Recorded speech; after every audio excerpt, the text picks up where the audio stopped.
The Witcher 3 wild hunt, A land of magic, കുറേ monsters ഉണ്ട്, പിന്നെ എത്ര കളിച്ചാലും അവസാനിക്കാത്ത സൈഡ് ക്വസ്റ്റും, കൺഫ്യൂസിങ് ലൈഫ് ചോയ്സസ്, പിന്നെ ഗ്വെൻഡിനോടുള്ള ഒബ്സഷൻ. ഇതൊക്കെയാണ് വിച്ചർ 3. ഗെറാൾട്ടിനെ കുറിച്ച് പറയണമെങ്കിൽ ഇയാളൊരു മോൺസ്റ്റർ സ്ലെയറാണ്, പ്രൊഫഷണൽ ഗ്രംബ്ലറാണ്, പിന്നെ ഇയാളെ കാണാൻ നല്ല ലുക്കാണ്.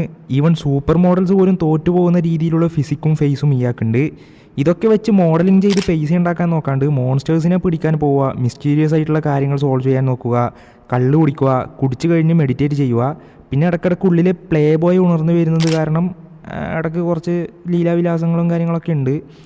നല്ല മൂർച്ചയുള്ള വാളും അതിൽ കുറച്ച് മരുന്നും മിക്സാക്കി ഫൈറ്റ് തുടങ്ങിയാൽ പിന്നെ ഒരു എപ്പിക്കായിട്ടുള്ള ഫൈറ്റ് നമുക്ക് കാണാൻ പറ്റും. ചില സമയത്ത് ജീവനും കൊണ്ട് ഓടേണ്ടി വരും, അത് വേറൊരു കാര്യം.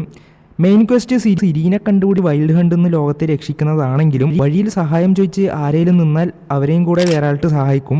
അത്രയും നന്മയുള്ള മനസ്സാണ് ഈ മനുഷ്യന്. ഗെറാൾട്ടിൻ്റെ ലവ് ലൈഫ് ആണെങ്കിൽ അതിൽ 2 പേരുണ്ട്. Yennefer, a powerful sorceress and love of his life. രണ്ടാമത് ട്രിസ്. ഈ ട്രിസ് വരുന്ന സമയമൊക്കെ എന്തെങ്കിലും പണിയുമായിട്ടേ വരാൻ നിൽക്കൂ, പിന്നെ വന്നിട്ട് അങ്ങോട്ട് പലതും നടക്കും. കൺസോൾ ഹാളിലാണെങ്കിൽ ഒരിക്കലും കുടുംബത്തോടൊന്നും ഈ ഗെയിം കളിക്കാൻ നിൽക്കരുത്. പിന്നെ PS5 കൂടെ പ്ലാറ്റ്ഫോമിൽ അന്ന് രാത്രി നിങ്ങൾ പുറത്ത് കിടക്കേണ്ടി വരും.